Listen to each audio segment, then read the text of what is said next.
သာသနာတော်နှစ်2553ခုနှစ်ကောဇာတက္ကရာ1382ခုနှစ်ပြတ်သူလာဆန်း9ရက်ရန်ကုန်တိုင်းတန်လျင်မြို့ဓမ္မဝိဇ္ဇာလယသူဘောဓာယုံကျောင်းတိုက်အတွင်းဝယ်တည်ထားကိုယ်ွယ်အပ်သောဗုဒ္ဓရုပ်ပွားဆင်းတုပလင်ရှေ့ဆက်ချခြင်းမျက်နှာချက်ဖရာကျောင်းဆောင်ရှေ့ဆက်ချခြင်းပလင်စပွဲကြောက်ပြားစသည်ရှေ့ဆက်ချခြင်းအလှတော်မင်္ဂလာနှင့်ဆက်လျက်၍ဆင်ခြင်ပပြုလုပ်အပ်သည့်အလှတော်ရေဆက်ချမင်္ဂလာအခမ်းအနားဝယ်ဟောကြားအပ်သောမင်္ဂလာတုတ်အနှစ်ချုပ်တရားဒေသနာတော်ငယ်စဉ်တောင်ကြီးကလေးဘဝကစပြီးဘုရားဘာသာဝင်သူတော်စင်တွေဟာမင်္ဂလာတုတ်ကစပြီးတော့ကျက်မှတ်ကြတယ်ဘုန်းကြီးတို့တွေလည်းဘုန်းကြီးကျောင်းရောက်တဲ့အချိန်ကနေစပြီးတော့ရံမင်္ဂလာဆိုတာကစပြီးတော့မင်္ဂလာတုတ်ကိုကျက်မှတ်ခဲ့ကြတယ်သို့တော်ဒီမင်္ဂလာတုတ်ဟာစာပေအရလေးလာထားကြတော့လဲမိမိတို့ရဲ့လက်တွေ့ဘဝနဲ့အလှမ်းကွာနေတယ်လို့ဖြစ်တယ်။ဒါကြောင့်မို့ဒီကနေ့မိမိတို့လက်တွေ့ဘဝမှာမင်္ဂလာတုတ်အတိုင်းမြည်တို့မြေပုံကျင့်ကြံနေထိုင်ကြမယ်ဆိုတာကိုမင်္ဂလာတုတ်အနှစ်ချုပ်မှာလွယ်ကူရှင်းလင်းစွာအလုံးနဲ့လက်တွေ့အသုံးချနိုင်အောင်ဆိုလိုတာကမင်္ဂလာလမ်းပေါ်ပါမင်္ဂလာရှိသောလမ်းမပေါ်မှာလူတိုင်းလျှောက်လှမ်းနိုင်အောင်ဘယ်လိုကြိုးစားရမလဲဆိုတာဘုရားမြတ်စွာဟောကြားတော်မူခဲ့တဲ့မင်္ဂလာတုတ်ကိုလက်တွေ့ဘဝနဲ့ဆက်ဟပ်ပြီးတော့ဟောကြားရနာကြားရမှာဖြစ်ပါတယ်။ဒါကြောင့်မဟောခင်မနာခင်ဘုရားမြတ်စွာရဲ့မဟာကရုဏာဂုဏ်ကိုအာယုံပြုကာတိကျုဖွဲ့ဆိုအပ်သောဝန္ဒနာပနာမအာတိတဂါထာကိုရှေးဥစွာရွတ်ဆိုပူဇော်ခြင်းဖြင့်ဘုရားကိုအာယုံပြုကြရအောင်ယောကပ္ပကောတိဟိပိအပမေယံကာလံကရွန်တောတိဒုက္ခရာနိခေရံကတောလောကဟိတာယနာထောနမောမဟာကာရုဏိကတတတ္တာယောနာထောဝိနိယအများစွာတတ္တဝါဤချမ်းသာစီးပွားလိုလားတောင်းတဂုံပေါင်းခါသဖြင့်နာထမြညာခြင်းရှင်တော်မြတ်ဖရာသည်ကပ္ပဂောတိဟိပိဂရေကဘာအရေးအတွက်သင်္ချာတို့ဖြင့်တော်လဲအဘေမေယံရေအတွက်တိုင်းတာဖော်ပြခြင်းငါမစွမ်းနိုင်ပါသောကာလံလေးအသင်ချေသိမ့်နေကဘာရှိကြသောကာလပတ်လုံးလောကဟိတယတတ္တလောကဤအကျိုးစီးပွားအလို့ငါအတိဒုက္ခရာနိဥ္စာတဲ့ချေလဲအင်္ဂါမေတ္တာကြီးမာသမိသာနှင့်တထာဇနီစွန်ခြင်းကြီးဟုចេတိထဘွယ်ငါးသွဲအစုအလွန်ခဲရင်တော်မူတို့ကိုကရွန်တော်ဖျားဖြစ်ရန်ဤတန်ကျိုးကုတ်အာထုတ်တော်မူရသည်ဖြစ်၍ခေရန်လက်ချေမျက်လုံးအသက်ဆုံးလည်းရဲ့နှလုံးစိတ်ဝံကိုရောဤပင်မခြင်းတို့ကတောဘဝတဏ္ဍကျိန်ဖန်များစွာရောက်တော်မူခဲ့ရရှာလိပြီမဟာကရုဏီကတတတ္တဝါများယင်ဝဲသားကဲ့သို့တနာချစ်ခင်မဟာကရုဏာရှင်ဖြစ်တော်မူသောတသနာထသဝိနည်းများစွာတတ္တဝါဤချမ်းသာစီးပွားလိုလားတောင်းတဂုံပေါင်းခါသဖြင့်နာထမြညာထိုးရှင်တော်မြတ်ဖရာအားနမောယုတိပြောင်းပြောမှန်ကိုလျော်၍ကရောယုကျိုးရှိခိုးခြင်းသည်အထုဘဝတုစင်စစ်မသွေဖြစ်ပါစေတည်းသာဓုသာဓုသာဓုမင်္ဂလာတုတ်အနှစ်ချုပ်မင်္ဂလာရှိသောလမ်းပေါ်မှာရှောက်လမ်းပါဘုန်းကြီးတို့တွေကုသကံရဲ့အကျိုးပေးထောက်ပံ့မှုကြောင့်လူဘဝကိုရရှိလာကြပြီ မြတ်စွာဘုရားကလူဘဝရရှိလာလို့ရှိရင်နံပါတ်1အရေးကြီးဆုံးကဘာလဲဆိုတာကိုမင်္ဂလာတုတ်မှာအစဉ်တိုင်းဟောတော်တာတစ်ခုနဲ့တစ်ခုဆက်ဆက်ယူလို့ရပါတယ်လူဘဝရောက်လာတဲ့အခါမှာအရေးကြီးဆုံးကတော့လူဆိုတာဘဝခရီးလျှောက်လာတဲ့အခါမှာတယောက်တည်းလျှောက်တာမဟုတ်ဘူးလူဘဝရောက်လာကြတဲ့မိသားစုဆိုတဲ့အတိုင်းဝိုင်းနဲ့ရောက်လာတာဖြစ်တယ်ပေါ့မိသားစုအတိုင်းဝိုင်းဆိုတာဟာလူတွေရဲ့ society မှာအသေးဆုံးပေါ့ family society အသေးဆုံးအတိုင်းဝိုင်းလေးတစ်ခုပဲဒါကြောင့်မို့လို့လူဟာအပေါင်းအသင်းနဲ့နေတတ်တဲ့တ attva လို့တချို့ကဆိုကြတယ်လူတွေမကပါဘူးတခြားတ attva တွေဟာလည်းပဲအလုံးဟာအပေါင်းအသင်းနဲ့နေကြတာကြီးပါပဲအဲ့တော့လူရဲ့ထူးခြားမှုကဘာလို့ဆိုရင်လူဘဝရောက်လာပြီဆိုရင်လူမှာအသိဉာဏ်ရှိတဲ့ပုဂ္ဂိုလ်ဖြစ်သည့်အတွက်ကြောင့်ဘုရားမြတ်စွာကအရေးကြီးဆုံးလူဘဝမှာဘာစပြီးအရေးကြီးတာတုံးလို့ဆိုအပေါင်းအသင်းကစပြီးတော့အရေးကြီးတယ်တဲ့ဒါဟုတ်ပြောအပေါင်းအသင်းဆိုတဲ့နေရာမှာတဘာဝပေးလိုက်လို့ပေါင်းသင်းနေရတဲ့အပေါင်းအသင်းကတစ်မျိုးပေါ့ကိုယ်တိုင်ရွေးချယ်ပြီးတော့ပေါင်းသင်းတာကတစ်မျိုးရှိတယ်ပေါ့တချို့ကြတော့တဘာဝကိုပေးလိုက်သည့်အပေါင်းအသင်းအတိုင်းဝိုင်းကြားထဲမှာရောက်သွားတယ်ဆိုပါစို့အယူဝါဒမတူကွဲပြားတဲ့အုပ်စုတစ်ခုထဲမှာရောက်သွားပြီဆိုလို့ရှိရင်ထိုအယူဝါဒရှိတဲ့အတိုင်းဝိုင်းတွေရဲ့အတိုင်းယုံကြည်ချက်အတိုင်းဘဝခရီးမှာရှောက်နေကြရတဲ့လူတွေဟာဒီကနေ့ခေတ်ကမ္ဘာမှာရှိကြတဲ့လူတွေကိုကြည့်ပေါ့လူမျိုးအသီးသီးမှာအယူအဆအမျိုးမျိုးအပေါင်းအသင်းဆက်ဆံမှုတွေအမျိုးမျိုးတဲ့ကြားထဲမှာလူသားဖြစ်လို့ရှိရင်ဆိုင်ရာအတိုင်းဝိုင်းထဲမှာရောက်သွားသည့်အတွက်ကြောင့်လူဟာအတွေးခေါ်တွေအမျိုးမျိုးပုံစံအမျိုးမျိုးနဲ့ကိုယ့်ရဲ့လှုပ်ဆောင်ချက်တွေကြောင့်မို့လို့ကောင်းကျိုးချမ်းသာတွေရကြတာရှိသလိုမကောင်းတဲ့အကျိုးတွေကိုခံစားကြရတာလည်းရှိတယ်ပေါ့ဘဝခရီးမှာဘုန်းကြီးတို့သီရိလင်္ကာမှာနေတော့ကတီဟိုနိုင်ငံဆိုတာဒီကနေ့မှာတော့လူဦးရေတန်း30ခန်းရှိတယ်ပေါ့ဗုဒ္ဓဘာသာနိုင်ငံလေးတစ်ခုပဲအဲ့ဒီဗုဒ္ဓဘာသာနိုင်ငံလေးမှာလူမျိုး၄မျိုးခွဲခြားပြီးတော့သတ်မှတ်ထားတယ်အများဆုံးလူမျိုးကတော့ဆင်ဟာလီလူမျိုးလို့ခေါ်တယ်ဆင်ဟာလီလူမျိုးကိုဗမာတွေကတော့တီဟိုလူမျိုးလို့ခေါ်တာပေါ့အတန်တွယ်လေးပဲကွာဆင်ဟာလီလူမျိုးရှိတယ်မွတ်စလင်ရှိတယ်ဘာဂါဆိုတာရှိတယ်နော်မွတ်စလင်ရယ်ဆင်ဟာလီရယ်ဘာဂါရယ်တမီရယ်လို့လူမျိုး၄မျိုးရှိတယ် official အနေနဲ့အသိမှတ်ပြုထားတာ၄မျိုးရှိတယ်အဲ့ဒီထဲမှာဒီစရင်ထဲမှာမဝင်တဲ့လူမျိုးတစ်မျိုးရှိသေးတယ်အဲ့ဒါကဘာတော့ဆိုရင်ဝဲဒလို့ခေါ်တဲ့ Aborigine ကျွန်းနေလူမူလကျွန်းနေလူရိုင်းနေအဲ့လိုလူမျိုးလည်းရှိသေးတယ်သူကလူဦးရေအမတန်နဲတယ်တောတွေတောင်တွေထဲမှာပဲနေတယ်အဝတ်မဝတ်ဘူးတောထဲမှာပဲဒီငယ်စဉ်တောင်ကြီးကလေးဘဝကလေးကဘာသင်တော့ဆိုရင်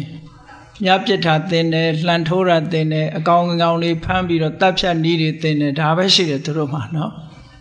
ဆိုပါစို့လူဘဝရောက်လာပြီဆိုလို့ရှိရင်လူဟာမွေးလာကြတဲ့က society တစ်ခုမှာမွေးလာသည့်အတွက်ကြောင့်အဲ့ဒီ society တစ်ခုကမကောင်းဘူးဆိုလို့ရှိရင်တဘဝလုံးကောင်းနိုင်စရာအကြောင်းမရှိတော့ဘူးလေခုနလိုဆိုပါစို့ဝဲဒဆိုတဲ့လူမျိုးထဲမှာသွားပြီးတော့ဖြစ်မယ်ဆိုလို့ရှိရင်ဘုန်းကြီးတို့တွေဟာတစ်သက်လုံးတောထဲမှာနေပြီးတော့တတ္တဝါတွေအသက်တပ်ဖြတ်ပြီးတော့စားတော့လို့မိမိဘဝကိုယက်တည်အောင်ကြိုးစားပြီးနောက်ဆုံးဟာဘဝတစ်ခုဆုံးသွားကြမှာပဲ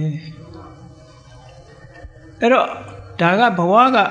ကံကြမ္မာကပေးလိုက်တဲ့အတိုင်းဝိုင်းတစ်ခုပေါ့ကံကြမ္မာကပေးတာမဟုတ်ဘဲနဲ့တခါတရံကျတော့ဒီမိမိအတိုင်းဝိုင်းထဲကနေပြီးမိမိရွေးချယ်ပေါင်းသင်းဆက်ဆံတဲ့ပုဂ္ဂိုလ်တွေရဲ့အကျင့်စာရိတ္တမကောင်းမှုကြောင့်မကောင်းတဲ့လူနဲ့ပေါင်းပြီးသည့်အတွက်ကြောင့်ဒုက္ခရောက်ကြတဲ့ပုဂ္ဂိုလ်တွေလည်းပဲဒီကနေ့ခေတ်နေရာတိုင်းမှာရှိတာပဲပေါ့နော်အဲ့တော့မြတ်စွာဘုရားကဒါကြောင့်မလို့မင်္ဂလာတုတ်မှာအသေဝနာသဘာလနာပဏိတနိသသေဝနာလူလောကရောက်လာပြီဆိုလို့ရှိရင်ပေါင်းသေးရေးဟာအမတန်မှအရေးကြီးတယ်အတိုင်းဝိုင်းဟာအမတန်မှအရေးကြီးတယ်လို့ဆိုလို့ အဲ့တော့ကံကပေးလိုက်တဲ့အတိုင်းဝိုင်းတွေကယုံထွက်ဖို့ဆိုတာတော့အမတန်မှခဲပါတယ်တာမန်စိတ်နေစိတ်ထားနဲ့တာမန်အသိဉာဏ်မျိုးနဲ့ယုံထွက်နိုင်မှုတော့မရှိဘူးပေါ့တော်တော်ခဲပါတယ်အဲ့ဒါကြောင့်မို့လို့မွေးကလေးကကောင်းတဲ့အပေါင်းအသင်းတွေရောက်ဖို့ဟာဘုန်းကြီးတို့တွေဟာဆူတောင်းရမှာပဲเนาะစိတ်နေစိတ်ထားနဲ့ဥတည်ချက်ထားကြရမှာပဲအေးလက်ရှိဘဝရောက်လာတဲ့အခါကျတော့လေပေါင်းသင်းဆက်ဆံတာဟာလူဘဝမှာသိအရေးကြီးတယ်တဲ့အရေးကြီးဆုံးကဘာလလို့ဆိုတဲ့အသိဉာဏ်ကင်းမဲ့တဲ့ပုဂ္ဂိုလ်တွေနဲ့မပေါင်းသင်းမိဖို့အတူမနေမိဖို့မဆက်ဆံမိဖို့ပဏိတလို့ဆိုတဲ့အသိဉာဏ်ရှိတဲ့ပုဂ္ဂိုလ်တွေနဲ့ဆက်ဆံဖို့အဲ့ဒါလို့ဆက်ဆံမှုကိုအကြောင်းပြုပြီးတော့ဘာလနဲ့ဆက်ဆံမိတဲ့ပုဂ္ဂိုလ်တွေဟာဒီဘဝခရီးမှာလည်းပဲဒုက္ခအမျိုးစုံကြုံတွေ့ကြရတယ်ပညာရှိသူတော်ကောင်းတွေနဲ့ဆက်ဆံမိရတဲ့ပုဂ္ဂိုလ်ကြတော့ဘဝမှာလည်းအေးချမ်းတယ်နောက်ဘဝမှာလည်းပဲချမ်းသာဒုက္ခရတယ်ဆိုတဲ့အကျိုးတွေဟာအမတန်မှထင်ရှားတယ်ဒါဖြင့်ဘာလပဏိတလို့ဆိုတာဘလို့ပုဂ္ဂိုလ်မျိုးတွေကိုခေါ်တာတော့ဆိုတော့မြတ်စွာဘုရားကဒါရွေးချယ်ဖို့ရာအတွက်ပေးတာပါရွေးချယ်ဖို့ရာကြတော့မကောင်းတာတွေးမကောင်းတာပြောမကောင်းတာလုပ်တဲ့ပုဂ္ဂိုလ်ကိုဘာလလို့သတ်မှတ်တယ်ကောင်းတာတွေးကောင်းတာပြောကောင်းတာလုပ်တဲ့ပုဂ္ဂိုလ်ကိုပဏိတလို့သတ်မှတ်တယ်ပေါ့အဲ့တော့ကောင်းမကောင်းဆိုတာကြတော့ဘာနဲ့ဆုံးဖြတ်တယ်လဲကိုကြိုက်ရင်ကောင်းတဲ့အကောင်ဟာအကောင်လားလို့ဆိုအဲ့လိုမဟုတ်ကိုကြိုက်တာမကြိုက်တာနဲ့မဆုံးဖြတ်ရဘူးအဲ့တော့ကောင်းတဲ့အတွေးဆိုတာ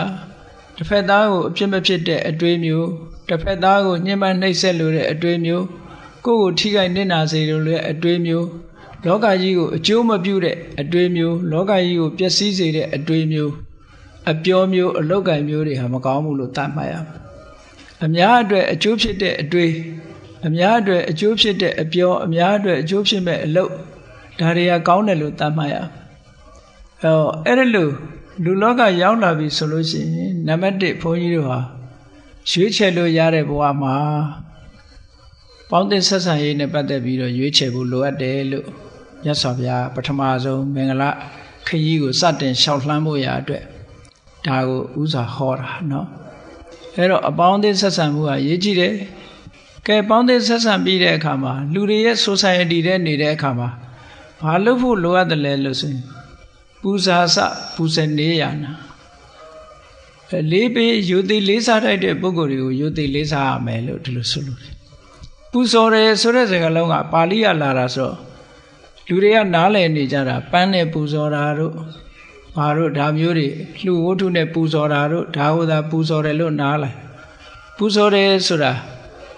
ညနိုးတယ်အယုသေးပေးတယ်လေးစားတယ်ဒါမျိုးတွေဟာလဲပူဇော်တယ်လို့ပဲခေါ်တာပဲစိတ်ထဲကအလေးနဲ့ထားတယ်အဲ့ဒါလို့လောကမှာ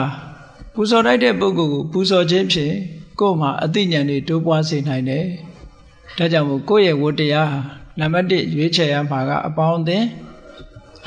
ရွေးချယ်ပြီးတဲ့အခါမှာကိုယ်အတိုင်းဝိုင်းထဲမှာပူဇော်လိုက်တဲ့လေးစားလိုက်တဲ့ပုဂ္ဂိုလ်တွေကိုလေးစားမိဖို့ဆိုတာဒါတတ္တိယအနေနဲ့မြတ်စွာဘုရားကဟောတာဒါဖြင့်လူလောကမှာရောက်ပြီးကြီးပွားတိုးတက်အောင်လုပ်ဖို့မကောင်းတဲ့ပုဂ္ဂိုလ်တွေကိုရှောင်ကောင်းတဲ့ပုဂ္ဂိုလ်တွေနဲ့ပေါင်းသင်းပြီးပူဇော်လိုက်တဲ့ပုဂ္ဂိုလ်တွေကိုပူဇော်ယုံဒီလိုလုပ်တွေလုပ်ဖို့ဆိုတာဟာဘယ်နေရာလိုအပ်တယ်လဲလို့ဆိုတော့မြတ်စွာဘုရားကဒီလိုအလုပ်တွေလုပ်ပြီးဖို့အကောင်းဆုံးရွေးချယ်တတ်ဖို့အတွက်ဘာကအရေးကြီးလာပြန်တော့ဆိုပฏิရူပဒေသဝါဒတဲ့တင့်လျောက်ပတ်တဲ့အရာမှနေဖို့ဗမာစကားမှလည်းမရှိတယ်နော်တရွာမပြောင်းတကောင်းမဖြစ်ဆိုတဲ့စကားရှိတယ်သူကအတွေ့အကြုံအမြင်အယူဆပညာဘ ਹੁ တုတဆိုတာတဏှာနဲ့တဏှာမတူတတ်ဘူးပေါ့တဏှာပြောင်းလိုက်တဲ့အခါမှာကိုယ်မှာအတွေ့အကြုံအသစ်တွေရတယ်အသိဉာဏ်ဘ ਹੁ တုတတွေအသစ်ရလာတယ်တစ်ခုနဲ့တစ်ခုရှင်းစရာတွေရလာသည့်အတွက်ကြောင့်ဘယ်ဟာပိုကောင်းတယ်ဘယ်ဟာကညံ့တယ်ဆိုတာကိုနှိုင်းရှင်တတ်လာတယ်ပေါ့တဏှာထဲမှာဆိုလို့ရှိရင်နှိုင်းရှင်မှုမရှိဘူးပေါ့ဒါကြောင့်မို့အကြောင်းအကျိုးအဆိုးအကောင်းကိုသိဖို့ရအတွက်ဘာလို့တော့ဆိုပฏิရူပဒေသဝါဒနေရာရွေးချယ်ပြီးတော့နေဖို့လိုအပ်တယ်နေရာရွေးချယ်ရမယ်ဆိုတာဘာအတွက်ရွေးချယ်ရတာတော့ဆိုရင်ကိုယ့်ရဲ့ရည်ရွယ်ချက်အတိုင်းပဲပညာရေးတိုးတက်ဖို့အတွက်ရွေးချယ်မှာလားစီးပွားရေးအတွက်ရွေးချယ်မှာလား ချမ်းသာရေးအတွက်ရွေးချယ်မှာလားဆိုင်ရာသူတော်ကောင်းတရားတွေကျင့်ကြံကြိုးကုပ်အားထုတ်ပြီးတော့နိဗ္ဗာန်ချမ်းသာကိုရဖို့ရနေရာအတွက်ရွေးချယ်မှာလားလို့ဆိုတာသူနေရာနဲ့သူရွေးချယ်ဖို့လိုအပ်တယ်ပေါ့ချမ်းသာရေးအတွက်ဆိုလို့ရှိရင်ဆေးရုံတို့ဆေးကုမဲ့ဆရာတို့ဇာတိဥဒုကောင်းတဲ့နေရာတို့ဒါမျိုးရွေးချယ်ပြီးတော့နေကြမှာကြီးပွားတိုးတက်လူတဲ့ပုဂ္ဂိုလ်ပညာရေးအတွက်ဆိုလို့ရှိရင်ဆရာကောင်းသမားကောင်းရှိတဲ့ပုဂ္ဂိုလ်နေရာဌာနတို့ကျောင်းရှိတဲ့နေရာဌာနတို့ပညာသင်လို့ရတဲ့နေရာမျိုးတို့ရွေးချယ်ပြီးတော့နေကြတယ်ဒါကြောင့်မို့လို့အဲ့ဒီလိုရွေးချယ်ပြီးတော့နေနိုင်တဲ့ပုဂ္ဂိုလ်တွေကလောကမှာကြီးပွားတိုးတက်သွားတာတွေအများကြီးပဲရှိတယ်ပေါ့မရွေးချယ်ပဲနဲ့ဒီတိုင်းပဲကြာရအတိုင်းနေလိုက်တဲ့ပုဂ္ဂိုလ်တွေじゃကြီးပွားတိုးတက်မှုအားနည်းသွားတယ်ဒါကြောင့်မို့မြတ်စွာဘုရားကနေရာဒေသကိုရွေးချယ်ရမယ်တဲ့ကိုယ်နဲ့တင့်လျောက်ပတ်တဲ့နေရာရွေးချယ်ရမယ်အဲ့တော့ပညာရေးအတွက်ရွေးချယ်တယ်စီးပွားရေးအတွက်ရွေးချယ်တယ်ဆိုလို့ရှိရင်လည်းစီးပွားလုပ်လို့ကောင်းတဲ့နေရာမျိုးရွေးချယ်ပြီးတော့ရွှေ့ပြောင်းပြီးတော့နေထိုင်ကြရမယ်သူတော်ကောင်းတရားကျင့်ကြံကြိုးကိုအထောက်ဖို့ဆိုလို့ရှိရင်တရားဓမ္မဟောပြောနိုင်တဲ့ပုဂ္ဂိုလ်တို့တရားအထုတ်ခွင့်ရတဲ့နေရာမျိုးတို့တရားလိုက်စားလို့ရတဲ့နေရာမျိုးဒီလိုဟာမျိုးရွေးချယ်နေရအဲ့ဒါကိုဆိုလိုတယ်မြတ်စွာဘုရားကပฏิရူပဒေသမှာအဲ့ဒီလိုရွေးချယ်ပြီးမဲ့လို့လောကမှာလူတွေဟာအရေးကြီးဆုံးတစ်ခုကဘာလို့ဆိုရင်ကုသိုလ်ကောင်းမှုလုပ်ခဲ့တဲ့ပုဂ္ဂိုလ်ဖြစ်ဖို့ဟာဒါအမတန်မှအရေးကြီးတယ်ဒီလိုရွေးချယ်ဖို့ဆိုတာကုသိုလ်ကောင်းမှုလုပ်ခဲ့တဲ့ပုဂ္ဂိုလ်မဟုတ်ဘူးဆိုလို့ရှိရင်လည်းအခွင့်မသာပြန်ဘူးဒါကြောင့်မို့ပုဗ္ဗေစကတပုံညတာလို့မြတ်စွာဘုရားဆက်ဟောတာကုသိုလ်ကောင်းမှုလုပ်ခဲ့တဲ့ပုဂ္ဂိုလ်ကြတော့သူများတယ်လည်းအသိဉာဏ်ရှိတယ်ပေါ့အချိန်တွေကောင်းနေနဲ့လည်းကြုံရတတ်တယ်ပေါ့ဒါကြောင့်မို့လို့ပုဗ္ဗေစကတပုံညတာကုသိုလ်ကောင်းမှုရှိခဲ့တဲ့ပုဂ္ဂိုလ်ဖြစ်ဖို့လည်းလိုအပ်တယ်အဲ့ဒါလို့ရှိခဲ့တဲ့ပုဂ္ဂိုလ်ဖြစ်မှလည်းပဲလောကကြီးမှာကြီးပွားတိုးတက်မှုဟာအပြည့်အဝရနိုင်တယ်ပေါ့ပုဗ္ဗေစကတပုံညတာရှိလာပြီးတဲ့နောက်မှာအရေးကြီးဆုံးနောက်ထပ်ကိုယ်တဏ္ဍာမှာရှိရတဲ့မင်္ဂလာတရားတစ်ခုကဘာလို့ဆိုရင်အတ္တသမ္မာပဏိတိတဲ့ကိုကောင်းအောင်ထားနိုင်မှုကိုယ်စိတ်လေးကိုပြုပြင်ပေးမှုဒါအမတန်မှအရေးကြီးတယ်မြတ်စွာဘုရားက14ပါးဆိုပြီးတော့ဟောတာရှိတယ်လောကမှာကြီးပွားတိုးတက်ဖို့ရာအတွက်14မျိုးရှိတယ်တဲ့14မျိုးဆိုတာဘာလဲဆိုရင်ဆက်ဆိုတာဒီနေရာမှာတစ်ခုနဲ့တစ်ခုဆက်ပြီးတော့လဲပတ်သွားတဲ့အရာကိုဆက်လို့ခေါ်တာပါနံပါတ်1ကပฏิရူပဒေသဝါဒတင့်လျောက်ပတ်ကောင်းမြတ်တဲ့အရာမှာနေခြင်းနံပါတ်2ကတပ္ပုရိတုပနေတ္တလူတော်လူကောင်းနဲ့ပေါင်းမိခြင်းနံပါတ်3ကအတ္တတမ္မာပဏိတိကိုပြုပြင်ပြီးတော့ကြိုးစားအထုတ်ခြင်းနံပါတ်4ကပုဗ္ဗေစကတပုံညတာကုသိုလ်ကောင်းမှုလုပ်ခဲ့တဲ့ပုဂ္ဂိုလ်ဟာတဲ့ကုသိုလ်ကောင်းမှုရှိခဲ့ပြီဆိုလို့ရှိရင်တင့်လျောက်ပတ်တဲ့နေရာကိုရောက်တယ်တင့်လျောက်ပတ်တဲ့နေရာကိုရောက်တဲ့ပုဂ္ဂိုလ်ဟာသူတော်ကောင်းနဲ့တွေ့တယ်သူတော်ကောင်းနဲ့တွေ့တဲ့ပုဂ္ဂိုလ်ဟာကိုပြုပြင်ထိမ့်သိမ့်ပြီးတော့နေတတ်ထိုင်တတ်လာတယ်လို့အဲ့ဒီလိုပြုပြင်ထိမ့်သိမ့်ပြီးနေတတ်လာတယ်ဆိုလို့ရှိရင်ပဲကုသိုလ်ကောင်းမှုတွေတခါဆက်ပြီးတော့လုပ်ပြန်တယ်လုပ်သည့်အတွက်ကြောင့်ပฏิရူပဒေသကိုရောက်ပြန်တယ်ပฏิရူပဒေသရောက်ရင်သူတော်ကောင်းတွေနဲ့တွေ့ပြန်တယ်အတ္တတမ္မာပဏိတိဆိုတဲ့ကိုကောင်းအောင်ထားတတ်သွားတယ်မင်္ဂလာတရားတော်ဟာတစ်ခုနဲ့တစ်ခုဆက်ပြီးတော့မြတ်စွာဘုရားကဟောသွားတာပါဒါဘဝခရီးလျှောက်ပြီးဆိုကြတဲ့ကောတို့တွေနေတဲ့ထိုင်တဲ့နေရာဟာတို့နဲ့ပฏิရူပဖြစ်ခဲ့လားဆင်ခြင်စဉ်းစားရမယ်ပေါ့ပฏิရူပဖြစ်ပြီးဆိုလို့ရှိရင်ပฏิရူပဖြစ်ုံနဲ့လုံလောက်ပလားဆိုမလုံလောက်ဘူးလုံလောက်ဖို့အတွက်ဘာလုပ်ဖို့လိုလဲဆိုရင်ကိုယ့်ပေါ်မှာမူတည်တာကအတ္တတမ္မာပဏိတိတဲ့ကိုကောင်းအောင်ထားကိုကောင်းအောင်ထားတဲ့ဆိုတဲ့အဓိပ္ပာယ်ကဘာလဲလဲဆိုရင်ကို့မှာ5ပါးသီလမပြည့်စုံသေးဘူးဆိုရင်ပြည့်စုံအောင်လေ့ကျင့်မယ်တရားစွမ်းအားတွေနည်းနေသေးတယ်ဆိုရင်တရားစွမ်းအားတွေပြည့်အောင်လုပ်မယ်ကိုချင်းတရားတွေအားပြော့နေအားကောင်းလာအောင်လုပ်မယ်ဘာသာတရားနဲ့ပတ်သက်ပြီးဘ ਹੁ တုတ္တတွေနည်းနေမယ်ဆိုလို့ရှိရင်ဘ ਹੁ တုတ္တစီးပူးရမယ်ကိုယ့်ရဲ့ဒီအများအကျိုးဆောင်ရွက်မှုတွေအားပြော့နေသေးတယ်ဆိုလို့ရှိရင်လည်းကြိုးစားအားထုတ်ကြရမယ်မကောင်းတဲ့စိတ်ထားတွေကိုတွန်းလှန်ဖယ်ရှားဖို့ကောင်းတဲ့တရားတွေကိုကြိုးစားအားထုတ်ဖို့ဆိုတဲ့ဝိရိယတရားတွေလျော့ပါနေသေးတယ်ဆိုလို့ရှိရင်လည်းတိုးအောင်လုပ်တယ် အသိပညာတွေနှဲပါနေသေးတယ်ဆိုရင်လည်းရအောင်လုပ်တယ်အဲ့ဒါဟာအတ္တသမပဏိတိပဲကိုကောင်းအောင်ထားတယ်ဆိုတာကိုအဆင့်မြင့်လာအောင်ကြိုးစားအထောက်ထားပါပဲကောင်းပြီအဲ့ဒီလိုမင်္ဂလာလမ်းမပေါ်မှာရှောက်လန်းလို့ကိုကောင်းအောင်ထားတတ်ပြီးထားတတ်အောင်ဘာတွေလုပ်ဖို့လိုသလဲဒီတိုင်းသူ့ဟာသူထားတတ်လာမှာမဟုတ်ဘူးဒါကြောင့်မို့မြတ်စွာဘုရားကနောက်ဆက်ပြီးဟောတာကဘာဟုတ်သစ္စင်စာဘောဓုတ္တစီးပူပါဘောဓုတ္တဆိုတာအခုလိုတရားတွေမှာတရားတွေများများနာတယ်တရားစာအုပ်တွေဖတ်တယ်တရားတွေဆွေးနွေးတယ်မိတ်ဆွေသင်္ကားတွေနဲ့ကောင်းတို့ရာရာတွေပြောကြတယ်ဒါတွေကဘောဓုတ္တစီးပူတယ်လို့ခေါ်တယ်ပေါ့ဆိုင်ရာဘောဓုတ္တပဲဘောဓုတ္တမျိုးစုံစီးပူအထောက်ကြရတယ်လောကမှာဘောဓုတ္တတွေရှိပြီးတော့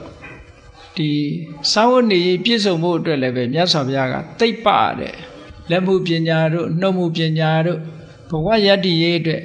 ဒါတွေလည်းသင်ကြားရမယ်တဲ့လူလောကလူရလို့ရောက်လာရင်ဘာဟုတ်သင်္စသိပ္ပင်စာဝိနယောစသူသိခိတော်လူတွေရဲ့စည်းကမ်းဝီနည်းကိုလည်းလိုက်နာတတ်ရမယ်ဆိုပါစို့နိုင်ငံတော်အစိုးရတွေကထုတ်ပြန်ထားတဲ့ဥပဒေတွေရှိတယ်လောကလူကျင့်ဝတ်တွေရှိတယ်အဲ့ဒါတွေကိုလည်းသင်ကြားထားရမယ်တဲ့ဥပဒေတွေကိုနားလည်ရမယ်လေးစားရမယ်လိုက်စားရမယ်လူကျင့်ဝတ်တွေကိုလေးစားရမယ်အဲ့ဒါတွေကိုဥပဒေဆိုတာကမသိလို့ကျွလွန်ပြီးတာပါလို့ပြောလို့မရဘူး तू ကသိအောင်လုပ်ရမယ်အဲ့ဒါကိုပြောတာဝိနည်းစသူသိခိတော်လောကမှာကြီးပွားတိုးတက်ဖို့အတွက်မြတ်စွာဘုရားဒီမင်္ဂလာတုတ်ကိုအခြေခံအဖြစ်ဟောထားတာအဲ့ဒီလိုအချက်လက်တွေပြည့်စုံမှသာလျှင်အတ္တသမပဏိတိကိုကောင်းအောင်လုပ်နိုင်မှာဖြစ်ပါတယ်တဲ့ဝိနယောစသူသိခိတော်သူပါတိတာစယာဝါစာလောကမှာလူတွေဆက်ဆံရေးမှာအရေးအကြီးဆုံးကဒီအပြောဆိုပဲလောကမှာလူတွေတယောက်နဲ့တယောက်ချစ်ခင်နဲ့စီယုံမှုဖြစ်တာလည်းပဲပြောဆိုတတ်လို့ပဲ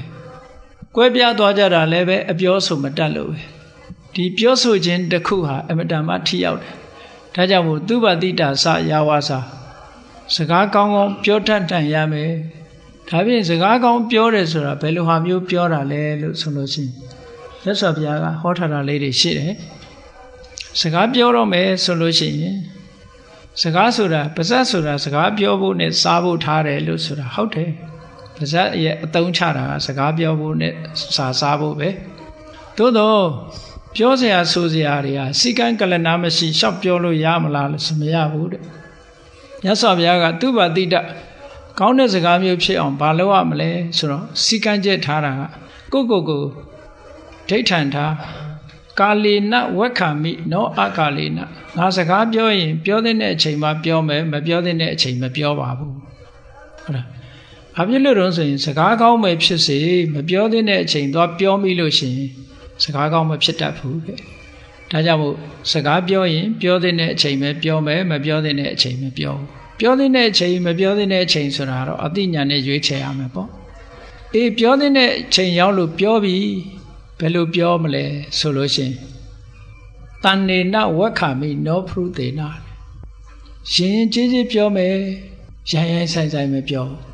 စကားဟာပြောတဲ့စကားပြောပြီပဲလို့ရှင်ကြီးမပြောဘဲနဲ့ရိုင်းဆိုင်ပြောလို့ရှိရင်လေထိုစကားကောင်းမဖြစ်ပြန်ဒါကြောင့်မို့ရှင်ကြီးပြောမယ်ရိုင်းဆိုင်မပြောဘူး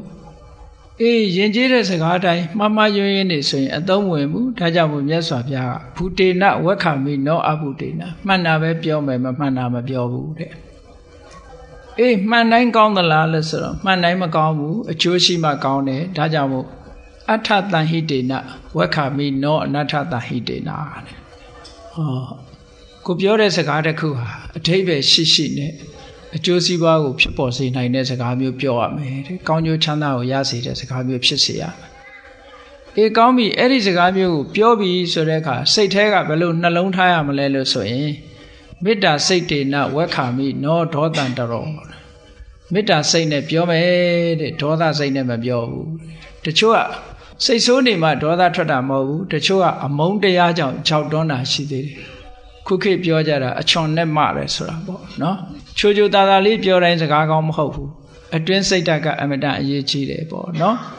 မေတ္တာစိတ်နဲ့ပဲပြောမယ်အမုန်းတရားနဲ့မပြောဘူးလို့ဆိုတဲ့ ဒီစကားနဲ့ပတ်သက်လာတဲ့အင်္ဂါ၄ချက်အတိုင်းကိုယ့်ကိုဒိဋ္ဌံထားလို့ရှိရင်သူဝတိတဝါစာဖြစ်တယ်ဒီတိုင်းလိုက်နာမယ်ဆိုလို့ရှိရင်တကယ်မင်္ဂလာရှိနေမှာပါလူတိုင်းဒီစကားပြောတာနဲ့တည်းပဲမင်္ဂလာရှိသွားပြီနော်မင်္ဂလာရှိတယ်ဆိုတာအောင်မြင်တာကြီးပွားတာကိုလှုပ်တဲ့ကိစ္စတခုအောင်မြင်ကြီးပွားသွားတာကောင်းပြီသူဝတိတစယဝါစာဒါအကောင်းဆုံးပဲလို့မြတ်စွာဘုရားကဒီလိုဟောတယ်ကဲကောင်းပြီလူဘဝမှာကိုတူတယောက်နဲ့အတိုင်းဝိုင်းထဲမှာဒီလိုနေတော့လူတွေမှာအတိအတိတာဝန်ဝတ္တရားတွေဆိုတာရှိတယ်အဲ့ဒီတာဝန်ဝတ္တရားတွေကိုမဆောင်ရွက်ရင်မရပြန်ဘူးဒါကြောင့်မို့မြတ်စွာဘုရားကမာတာပိတုဥပဋ္ဌာနာပုဒ္ဒဓာရတသင်္ဟောတဲ့လူတိုင်းဟာအမေဖေမရှိဘဲလောကကြီးကိုရောက်မလာဘူးအဲ့တော့အမေဖေပေါ်မှာပြုစုရမယ့်တာဝန်ဝတ္တရားတွေရှိတယ်ပေါ့အဲ့ဒီတာဝန်ဝတ္တရားတွေဟာအခုကဘာကြီးမှာကြည့်မယ်ဆိုလို့ရှိရင်ကဘာရှိလူတိုင်းဒီတရားဟာလေးလေးစားစားလိုက်နာနေကြသလားဆိုမလိုက်နာကြတော့ဘူးခုတဖြည်းဖြည်းခွာသွားကြပြီအနောက်တိုင်းကလူတွေကဆိုရင်သားသမီးတွေက18နှစ်ဆိုရင်မိဘရင်ခွင်ကခွာသွားကြပြီမိဘနဲ့ပြန်တွေ့ဖို့ဆိုတာသူတို့ဟာ New Year တို့ Christmas တို့ကတ်ကလေးပဲပို့တဲ့အဆင့်ရောက်လာကိုယ့်ဟာကိုယ်ယက်တည်နေကြတယ်ကောင်းတယ်လို့နဲ့တာဝန်ဝတ္တရားတွေပြက်ကွက်လာတဲ့သဘောတစ်ခုပေါ့နော်အဲ့ဒီလူတွေဖြစ်လာကြပြီအဲ့တော့မြန်မာပြည်မှာလို့တာဝန်ယူတာမျိုးမရှိတော့ဘူး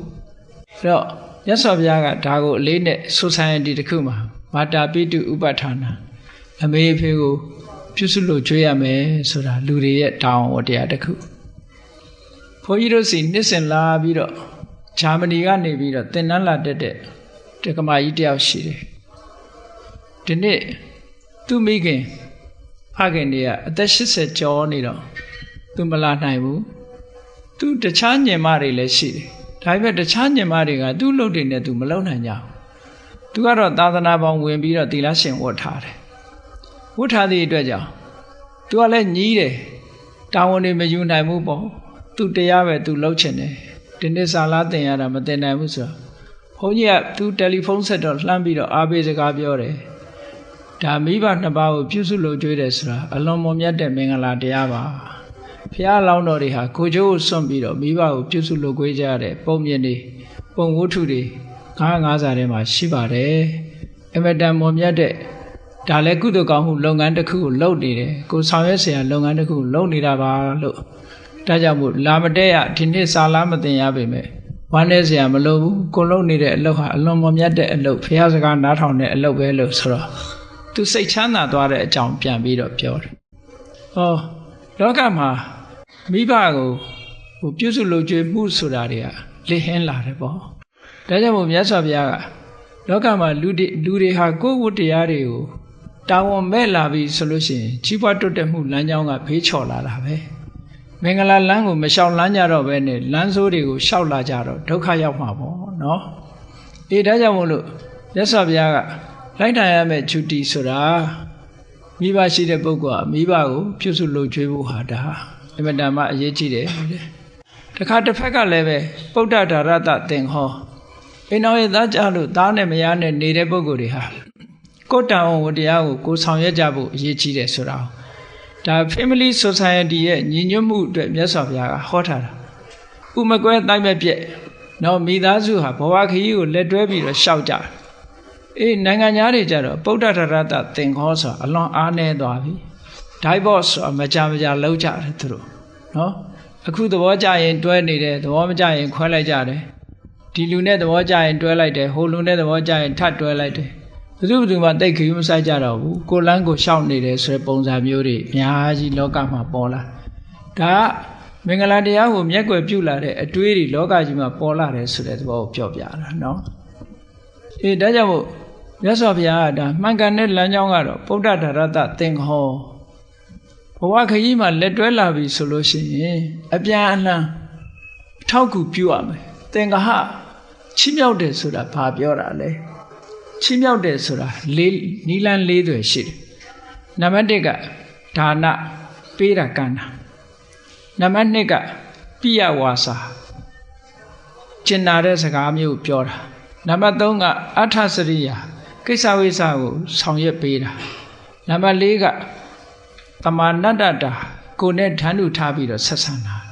အဲ့ဒါဟာသင်္ဃဟလို့ခေါ်တယ်သင်္ဃဝတ္ထု၄ပါးစုစည်းထားတယ်လူတွေဟာတယောက်နဲ့တယောက်မေတ္တာနှောင်ကြိုးစုစည်းဖို့ဆိုတာတဦးနဲ့တူ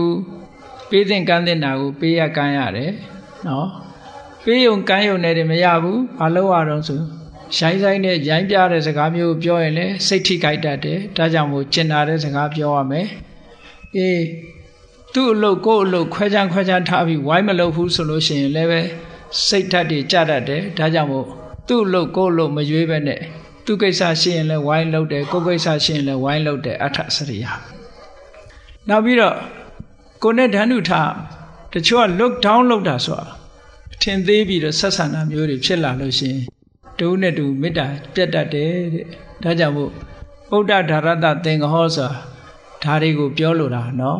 တခုတည်းတည်းမဟုတ်ဘူးငွေကြေးထောက်ပံ့တာလေးတခုတည်းတည်းဗုဒ္ဓဓာရတသင်္ဃဟောမဟုတ်ဘူးကျင်နာတဲ့စကားပြောရမယ်ကိစ္စဝိစ္စရှိရင်ဆောင်ရွက်ပေးရမယ်ကိုယ်နဲ့ဓာတ်နုထားဆက်ဆံရမယ်ဆိုရင်အဲ့ဒါလိုပေါင်းသင်းဆက်ဆံခြင်းဖြင့် family society ဆိုတဲ့လူအဖွဲ့အစည်းကြီးတစ်ခုဟာခိုင်ခိုင်မာမာကြီးဖြစ်သွားနိုင်တယ်ခိုင်မာနေသည့်အတွက်ကြောင့်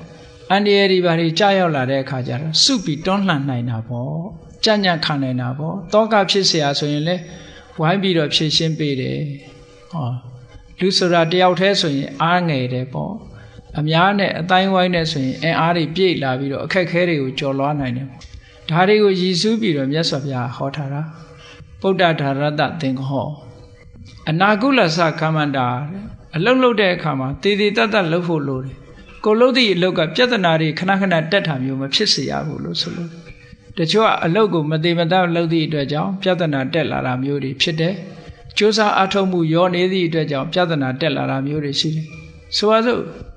တခုခုလှုပ်တယ်ဆိုလို့ရှိရင်စိတ်ဆက်ဆက်လှုပ်ဖို့လိုအပ်တယ်ပေါ့ဘာလေးပဲလှုပ်လို့ဥပမာမိပိဋ္ဌာကအစပြီးတော့စိတ်ဆက်ဆက်ပေါ့နော်ဘယ်ကိစ္စပဲဖြစ်ပေါ့အိမ်မှာတကားပိဋ္ဌာကစပြီးအကုန်လုံးစိတ်ဆက်ဆက်လှုပ်လို့ရှိရင်ဘာမှပြဿနာမဖြစ်နိုင်ဘူး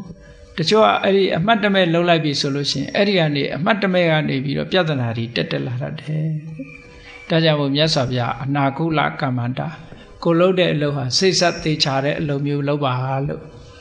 ဒါမြတ်စွာဘုရားကအခြေခံကနေစပြီးတော့မင်္ဂလာတရားတွေကိုဟောနေတာကဲကောင်းပြီအဲ့ဒါလို့လှုပ်တဲ့အခါမှာဘာတွေလိုအပ်တယ်လဲလူလောကမှာလိုအပ်တာလေးတွေဆက်ပြီးတော့ပြောပါလို့ဒါနိစဓမ္မစရိယာနိစညာတကာနိစသင်္ဃဟောတယ်လှုပ်တဲ့လှုပ်ထိုက်တာလေးတွေကဒါနဆိုတာပေးတာကမ်းတာစွန့်တာကျဲတာပေးတာကမ်းတာဒါနလို့ဆိုလို့ရှိရင်အလှကြီးတန်းကြီးလုံးမှဘုန်းကြီးเจ้าတွေလှူမှဒါနတွေလို့မဟုတ်ဘူးကိုယ်အိမ်ဒီနာချင်းဟင်းလေးတစ်ခွက်ပေးတာကအစစားစရာလေးတွေပို့ပေးတာကအစလက်ဆောင်လေးတွေပေးတာကအစဒါနပါပဲအကုန်လုံးမှာပဲတရားစာအုပ်လေးတွေဝေမယ်တခုခုလုပ်ပေးမယ်နော်ဒါနပေးတာကမ်းတာလေးတွေဒါနိစဓမ္မစရိယဆိုတာကိုချင်းတရားနဲ့ပတ်သက်လာလို့ရှိရင်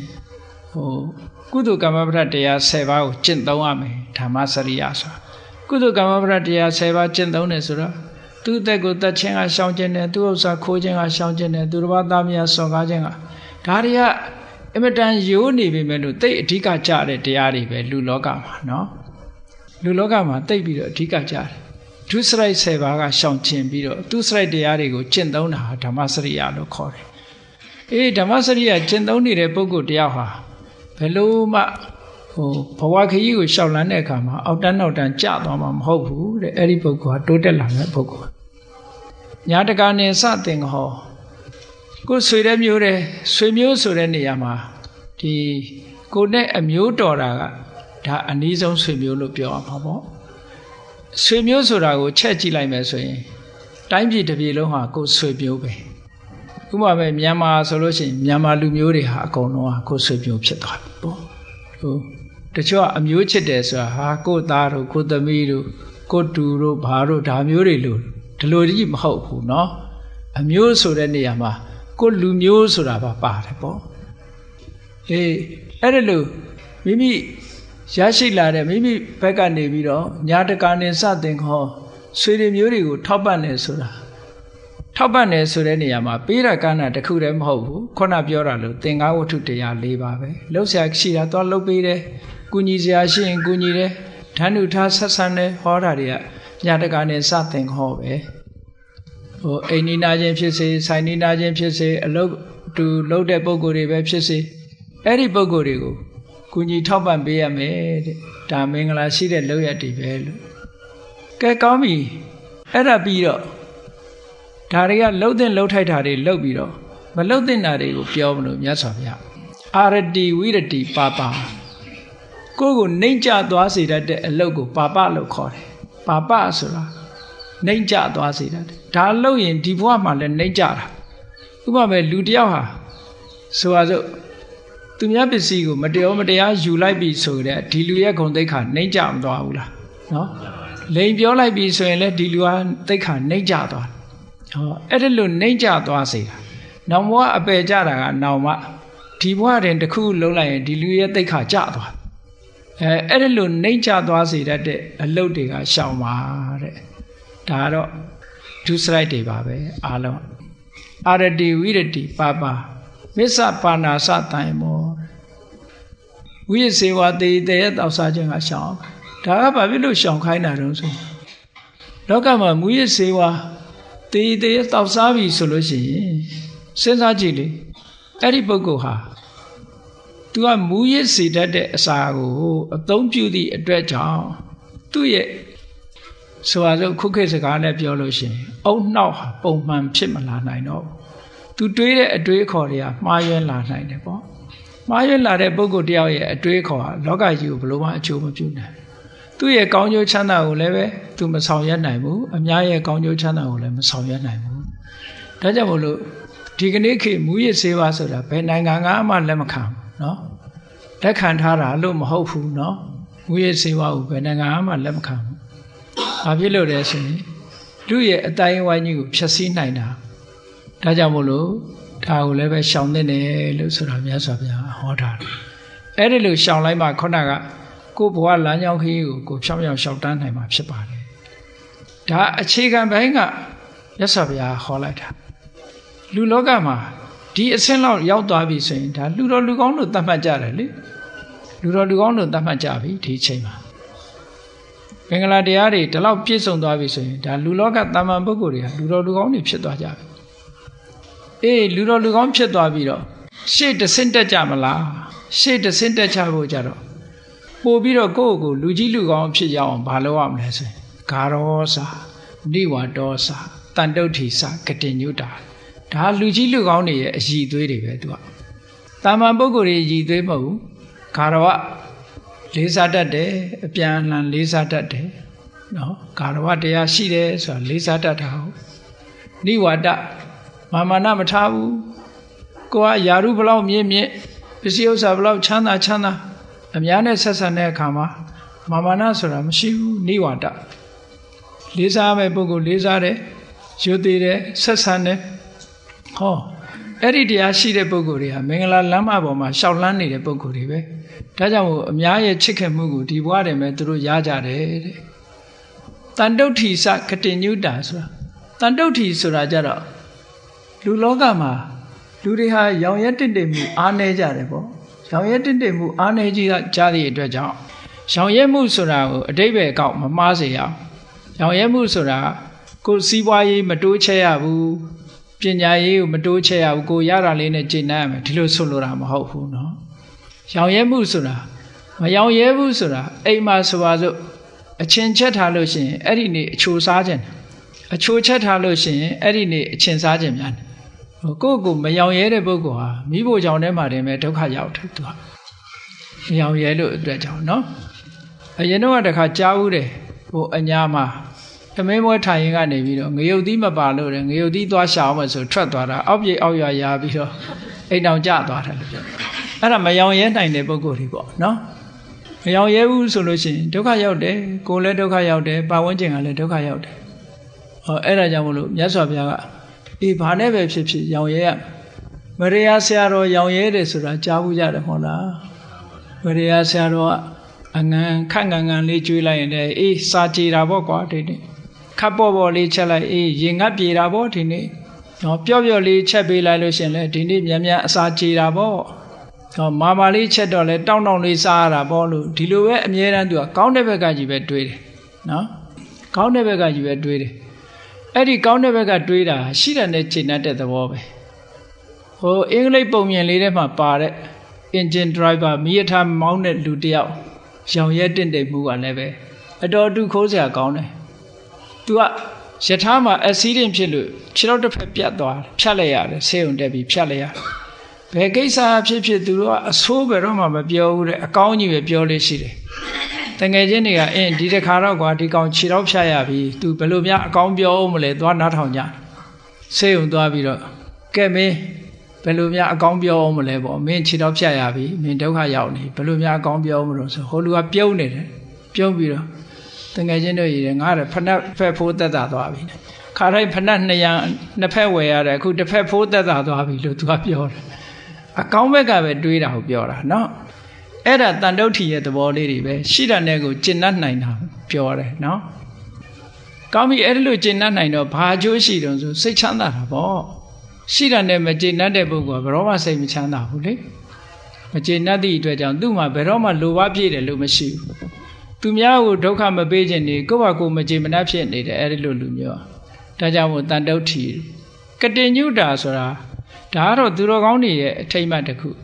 လူတယောက်လူတွေဟာလွယ်လွယ်နဲ့ကျေးဇူးတင်ပါတယ်ပြောလို့ရှိကြတယ်သို့တော်တကယ်ကျေးဇူးတင်တတ်တာတကယ်ပညာရှိမှတကယ်သူတော်ကောင်းအောင်မှကျေးဇူးတင်တတ်တယ်တကယ်ကျေးဇူးသိတတ်တဲ့ပုဂ္ဂိုလ်ကြလို့ရှိရင်တော့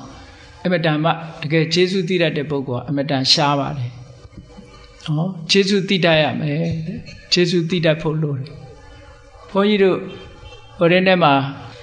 မြန်မာရာဇဝင်ထဲမှာကျော်စွာမင်းရဲ့လူယုံတော်ငခင်ညိုဆိုတာကျေးဇူးသိတတ်တဲ့နေရာမှာစံပြထားရမယ့်ပုဂ္ဂိုလ်တယောက်ပဲစကိုင်းဘက်ကအသင်္ခရာစောရမင်းကိုလောက်ကြံခိုင်းလိုက်တာ3 ရက်တိတိတောထဲမှာပုံပြီးတော့အစာမစားရဘူးတနေ့တော့အသင်္ခရာစောရမင်းကနတ်တင်ထားတဲ့ထမင်းပွဲလေးတွေ့တော့အဲ့ဒီထမင်းကိုစားအဲ့ဒီနေ့ညပဲအသင်္ခရာစောရမင်းရဲ့နန်းတော်ထဲကိုဝင်မိပြီးတော့အသင်္ခရာစောရမင်းကိုလောက်ကြံမလို့တန်လျက်ဓာတ်ကိုဆွဲထုတ်ရင်ဘာစဉ်းစားတော့ဆိုသူထမင်းငါစားထားတာငါထမင်းမစားရတာ3 ရက်ရှိပြီဒီကနေ့သူထမင်းစားထားတာငါထမင်းရှင်ဖြစ်နေပြီတတ်လိုက်ရင်ငါထမင်းရှင်ပြစ်မှားရရောက်တော့မယ်ဆိုငါပဲဘယင်ကမတတ်ခဲ့လို့တတ်ချင်တတ်ပါစေငါတော့ထမင်းရှင်ကိုတော့မပြစ်မှားဘူးဆိုပြီးအသက်ဆွန့်ပြီးတော့ပြန်သွားတာနော်အသင်္ခရာစောယွန်းကင်တဲ့တန်လျက်ဓာတ်ကိုတော့တက်တည်ဖြစ်ယူသွားတယ်ဟိုရောက်တဲ့အခါငါးစီးရှင်ကျော်စွာကမင်းငါခိုင်းလိုက်တာပြေးပြီလားဆိုတော့အကျိုးအကြောင်းပြောတယ်ဘယင်ကလည်းစိတ်ထားကောင်းသည့်အတွက်ကြောင့်ဟာသိသစ္စာရှိတဲ့လူပဲကျေးဇူးသိတတ်တဲ့လူပဲဆိုပြီးတော့သူ့အပြစ်ဒဏ်မပေးဘူးအဲ့ဒီလိုပေါ့လောကမှာကျေးဇူးသိတတ်တဲ့ပုဂ္ဂိုလ်ဟာအမတန်မှတန်ဖိုးရှိပါတယ်ပေါ့တန်တုဋ္ဌိစကတိညုတာဒါလည်းပဲအမတန်ကောင်းတဲ့မင်္ဂလာတစ်ခုပဲတဲ့အေးကောင်းပြီဒီလိုဆိုတော့လူကြီးလူကောင်းဘဝရောက်သွားပြီ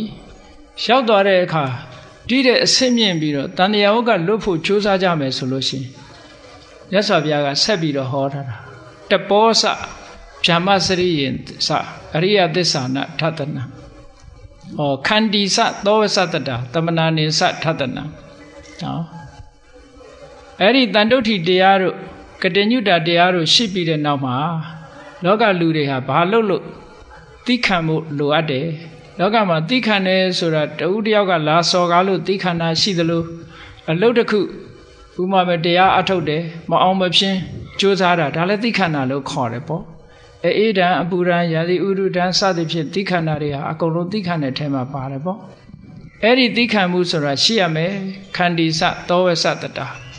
ပြောလို့ဆွဲလို့အကြံပေးတဲ့အခါမှာလွယ်ကူတဲ့ပုဂ္ဂိုလ်မျိုးဖြစ်ဖို့လိုတယ်တဲ့မလွယ်ကူဘူးဆိုရင်ဒီပုဂ္ဂိုလ်ကိုတောက်ထပ်ဘယ်သူမှမပြောချင်တော့ဘူးပေါ့ဒါမပြောအကြံပေးမခံရဘူးဆိုရင်ဒီပုဂ္ဂိုလ်ကလမ်းကြောင်းလွဲနိုင်တယ်ပေါ့ခန္တီစသောဝစတတာတမနာနိစထတနာဒါသူတော်စင်သူတော်မြတ်တွေကိုလည်းပဲ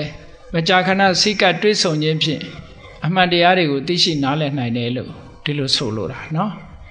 ကောင်းပြီကိုယ်တိုင်ကျင့်ပြီးတော့တရားဓုတရားမြတ်ရဖို့ရအတွက်ကြတော့တပောစဗျာမစရိယင်စအရိယသစ္စာနာထတနာအဲ့တော့တပဆိုတာအမတမ လူဘွားကနေခွာရှောင်ပြီးတော့သာသနာပေါင်းဝင်တဲ့အကျင့်မျိုးပေါ့ကိုချင်းသီလတွေနဲ့ပြည့်စုံအောင်လုပ်မယ်ဖြမစရိယမြတ်သောအကျင့်ကိုကျင့်တယ်ဆိုတာမဂ္ဂင်၈ပါးအကျင့်တရားကိုကျင့်တယ်အဲ့ဒါလို့ကျင့်လိုက်လို့ရှိရင်ဘာရမလို့ဆိုရင်အရိယသစ္စာနာဓတ္တနာသစ္စာ၄ပါးကိုသိမြင်နိုင်တယ်တဲ့အဲ့တော့အထက်ကရာမှာတော့အမျိုးစုံဖွင့်ထားပြီမဲ့ဒီနေရာမှာအရိယသစ္စာနာဓတ္တနာသစ္စာ၄ပါးကိုသိတယ်ဆိုတာဒါသောတာပန်ဖြစ်သွားပြီလို့ဒီလိုဆိုလို့ရမယ်ပေါ့ကဲသောတာပန်ဖြစ်သွားပြီဆိုဒီအဆင့်ရောက်သွားပြီဆိုလို့ရှိရင်အပေတကားပိတ်သွားတော့မင်္ဂလာတရားဟာဒီနေရာရောက်လာပြီဆိုလို့ရှိရင်နောက်ဘဝခရီးအတွက်အမတန်မှစိတ်အေးသွားရတဲ့နေရာမျိုးရောက်သွားပြီပေါ့နောက်တစ်ခါဒီတဲ့အဆင့်မြင့်သွားလို့ရှိရင်နိဗ္ဗာန်သစ္စိကရိယာဆိုသောတာပန်ဖြစ်ပြီးတဲ့နောက်သဂရဂံအနာဂံယဟန္တာဆိုတဲ့အဆင့်ကိုရောက်သွားပြီဆိုလို့ရှိရင်တော့နိဗ္ဗာန်ကိုမျက်မှောက်ပြုပြီးသားဖြစ်သွားပြီတဲ့ဘဝမှာဒုက္ခတွေတွေးเสียအကြောင်းမရှိတော့ဘူးလို့ဒီလိုဟောလို့ရင်ဖြစ်တယ်ဒီထဲမှာနိဗ္ဗာန်ပြီးတဲ့နောက်မှာဘာလိုအပ်နေသေးတုံဆိုဘာမှမလိုအပ်တော့ဘူးနိဗ္ဗာန်ရောက်သွားလို့ယဟန္တာဖြစ်သွားပြီဆိုတဲ့ပုဂ္ဂိုလ်တယောက်တဦးရဲ့အခြေအနေကိုမြတ်စွာဘုရားကမင်္ဂလာတုံမှာဏိဂုံးချုပ်တဲ့အနေနဲ့ဆက်ပြီးတော့ဟောတာကဖုဒ္ဓတလောကဓမ္မေဟိစိတ်တံယတနာခံပတိအတောကံဝိရဇံခေမံဧတံမင်္ဂလမௌတ္တမနိဗ္ဗာန်ကိုမျက်မှောက်ပြုသွားတဲ့အရိယသူတော်စင်ယဟန္တာပုဂ္ဂိုလ်ဖြစ်ရောက်သွားပြီဆိုရင်ဘယ်လိုလောကရန်တွေနဲ့တွေ့သူ့ရဲ့စိတ်ဟာတုံလုံးမှုမရှိတော့ဘူးအတောကဘယ်ကိစ္စနဲ့မှပတ်သက်ပြီးတော့စိုးရိမ်စိတ်ဆိုတာမလာတော့ဘူးဝိရဇသူ့စိတ်ထဲမှာအငြိကျေးဆိုတာလောဘဒေါသမောဟစတဲ့အငြိကျေးဆိုတာဘယ်တော့မှမလာဘူးခေမအန္တရာယ်ခတ်သိမ်းဟန်နဲ့ခင်းငိမ့်သွားပြီအဲ့ဒီကြလို့ရှိရင်တော့အမြတ်ဆုံးမင်္ဂလာတစ်ခုဟာလမ်းဆုံးသွားတာဖြစ်ပါတယ်လို့မင်္ဂလာတုတ်ဟာဘဝခရီးကိုရှောက်လန်းတဲ့ပုဂ္ဂိုလ်တိုင်းဟာတဆင့်ပြီးတဆင့်တက်ပြီးတော့ကျင့်သွားပုံကိုမြတ်စွာဘုရားဟောတာဖြစ်ပါတယ်နော်အခြေခံကအပေါင်းအသင်းဆက်ဆံမှုကနေစလိုက်တဲ့မင်္ဂလာတရားတော်ဟာဘယ်မှာအဆုံးသတ်သွားတော့ဆိုရင်နိဗ္ဗာန်သစ္စိကရိယာမှာအဆုံးသတ်သွားတယ်အဲဒီနိဗ္ဗာန်သစ္စိကရိယာနိဗ္ဗာန်ကိုမျက်မှောက်ပြုလိုက်ထားတဲ့တပြိုင်တည်းယဟန္တာဖြစ်သွားရင်ကြန့်ခိုင်တဲ့စိတ်ဓာတ်ကိုရတယ်ဆိုရင်တောကတွေကင်းသွားတယ်အန္တရာယ်တွေကင်းသွားတယ်ဘေးခတ်သိမ်းတွေအကုန်ကင်းငြိမ်းသွားတယ်ဆိုတဲ့အကျိုးတရားတွေကိုရပါတယ်တဲ့ဒါကြောင့်မို့အဲ့ဒီအကျိုးတရားတွေအကုန်ရပြီဆိုရင်ဣတာတိတာတိကတ္တဝါနသဗ္ဗထမပရာစိတာသဗ္ဗထသုထိန်ဂစ္ဆန္တိတန်တေတံမင်္ဂလမௌတ္တမံလို့မြတ်စွာဘုရားကဏိကုံးချုပ်တာဒီမင်္ဂလာတရားတွေအတိုင်းသို့မဟုတ်မင်္ဂလာလမ်းမပေါ်မှာရှောက်လှမ်းသွားတဲ့ပုဂ္ဂိုလ်တွေဟာလမ်းဆုံးရောက်ထာတဲ့ကြိုင်နဲ့နော်ဒီမှတ်တိုင်ဒီစခန်းကိုအားလုံးဟာရောက်ရှိကြမှာဖြစ်ပါတယ်ရောက်သွားလို့ရှိရင်သဗ္ဗထမပရာစိတာဘယ်တော့မှကိုယ်ကရှုံးသွားတယ်ဆိုတာမရှိဘူးသဗ္ဗထသုထိန်ကိစ္ဆန္တိအရာခသိမ်းမှာကိုယ်ကပြည့်စုံအောင်နိုင်ခြင်းကိုရရှိနိုင်တယ်လို့ဘုရားမြတ်စွာကမင်္ဂလာတုံမှာဒီလိုဟောထားတာဖြစ်ပါတယ်ဒါကြောင့်မို့တရားချစ်ခင်သူတော်စင်ပြိဿအပေါင်းတို့သည်မိမိတို့ဘဝခရီးမှာမင်္ဂလာလမ်းအတိုင်းမင်္ဂလာလမ်းမပေါ်မှာ